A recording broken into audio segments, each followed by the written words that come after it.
Bonjour chers tous, bienvenue à notre communication sur le thème toxicité in vivo de l'extrait hydroéthanolique de la recette à base de Forbia basalmifera sur les rats Wista. Ce travail a été réalisé et sera présenté par moi-même, Zenabou Agani, sous la supervision du professeur Séverin Babatunde. Le plan de présentation de notre travail s'articulera autour des points suivants. Après une brève introduction, nous allons présenter le matériel et les méthodes utilisées. Ensuite, les résultats obtenus et la discussion. Et enfin, la conclusion et les perspectives. En introduction, nous pouvons retenir que la médecine traditionnelle est d'une source importante dans le maintien de la santé comme la prévention, le diagnostic, l'amélioration et le traitement des maladies physiques et mentales.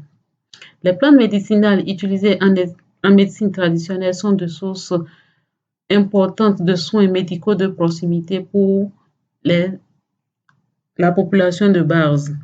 Selon l'OMS, près de 80% de la population mondiale a recours à la médecine traditionnelle.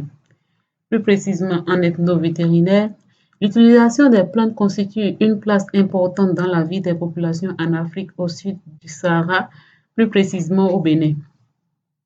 Les études ont montré que ces plantes sont utilisées pour traiter les maladies bactériennes, nutritionnelles, parasitaires, virales et organiques. Outre ces vertus, Agani et Hall ont montré que ces plantes sont associées et découlent près de 300 recettes pour améliorer la production laitière des vaches locales au Bénin. Mais leur efficacité dépend des parties des plantes utilisées, de l'espèce elle-même et du mode d'administration. Ces espèces sont utilisées, associées, seules ou associées, décoctées ou macérées pour améliorer la production laitière jusqu'à 40% chez les vaches Borgou au Bénin. Malgré cette importance, des points d'ombre subsistent sur leur toxicité et les lésions que pourraient provoquer ces préparations sur les organes cibles. D'où l'objectif de notre recherche qui est d'évaluer la toxicité in vivo de l'extrait hydroéthanolique de la recette à base de Forbia basalmifera sur les rats Wista. Plus précisément, il s'agira de mesurer la toxicité aiguë de l'extrait, ensuite d'évaluer la toxicité subchronique de 28 jours de l'extrait et enfin d'identifier les lésions pathologiques de l'extrait. Les questions de recherche qui subsistent, ces objectifs spécifiques sont les suivants. Quelle est la dose létale pour laquelle 50% des sujets traités meurent à l'extrait? L'extrait galactogène est-il toxique après une administration de 28 jours sur les rats Wista? Et quels sont les effets néfastes de ces extraits sur les organes internes des animaux? Pour pouvoir répondre à ces questions de recherche, quelques hypothèses ont été posées, à savoir la DL50 est supérieure à 5000 mg par kg de poids vif. L'extrait est d'une toxicité acceptable à 700 et à 2000 mg par kg de poids vif après une administration de 28 jours. Et enfin, l'extrait n'engendre aucune lésion pathologique sur le foie et les reins des animaux. Pour pouvoir justifier ces hypothèses, 3 laboratoires nous ont permis de réaliser nos activités, à savoir le laboratoire d'ethnopharmacologie et de santé animale de la FSA pour les extractions des préparations. Ensuite, ces extractions ont été utilisées sur les animaux et les manipulations ont été réalisées sur la ferme de la FSA. Et au bout de l'expérimentation, les prélèvements issus de cette manipulation ont été acheminés à l'ISBA, Institut supérieur de biomédical appliqué de Cotonou, pour les analyses biochimiques, hématologiques et iconographiques. Comme matériel végétal, nous avions eu à utiliser les tiges de Forbia basalmifera incorporées à 10%, les racines de Gardenia aquala incorporées à 10%, les balles de sorghum bicolore à 7,5%, les fruits de Cucurbita massima à 25%, les graines de Vigne guiculata et de Arachis hypogea à 10%, les racines de Calotropis à 12,5%, les racines de Sabacomorensis à 10% et les jeunes feuilles de Vitelleria paradoxa à 5%. Pour ce qui est du matériel animal, nous avons utilisé les rats femelles et mâles de souche Wissa de 12 semaines d'âge de poids moyen de 200 grammes. Après la collecte dans les zones où les espèces ont été identifiées, ils ont été acheminés au laboratoire de zootechnie où ils ont été lavés, coupés, séchés et moulus pour les différentes extractions. La méthodologie de l'OCDE 423 nous a permis de réaliser les différentes expérimentations dont le gavage susceptible, le gavage à dose unique à concentration de 5000 mg par kg de poids vif pour la toxicité aiguë et pour la toxicité subaiguë, nous avions utilisé la dose 700 et 2000 mg par kg de poids vif pendant 28 jours. Après gavage des animaux, une observation minutieuse a été réalisée pendant 1 heure après gavage, 10 minutes toutes les 2 heures, pendant 24 heures et 2 heures, toute la durée d'expérimentation. Les différentes pesées ont été réalisées au lendemain de la durée d'expérimentation et les prélèvements rétro-orbitaires et d'organes après mortalité ont été réalisés.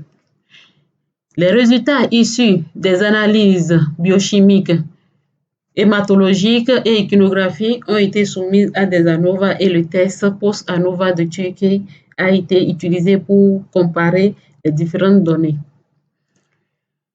Comme résultat, nous avions constaté qu'après l'observation du comportement des animaux, aucun signe de morbidité ni de mortalité n'a été observé sur les animaux.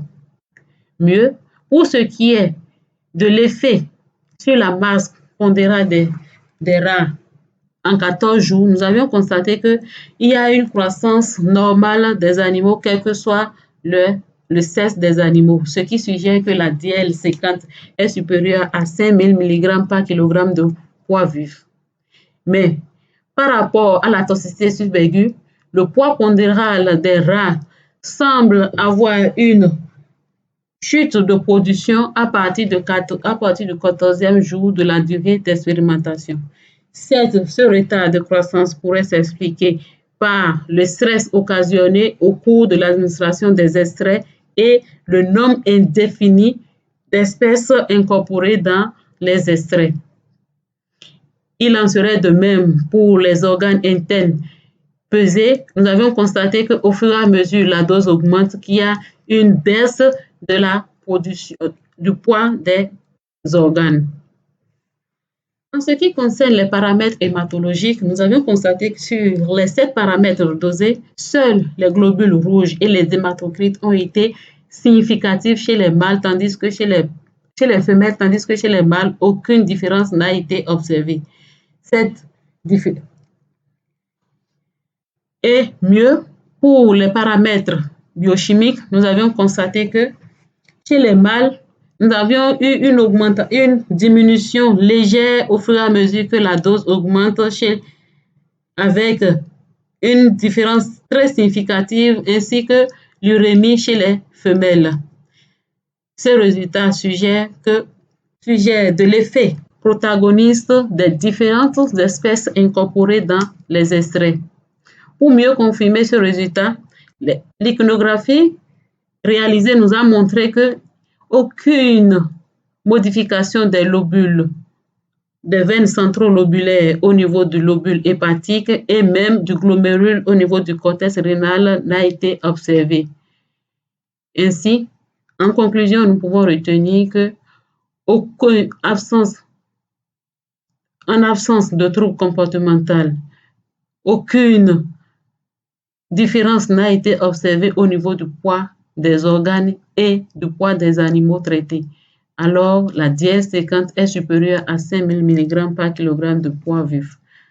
Par ailleurs, les légères modifications observées sur les paramètres hématologiques et biochimiques sont inférieures aux normes pour engendrer des pathologies sur les animaux et ces résultats ont été confirmés par l'absence de lésions pathologiques du foie et du rein des animaux.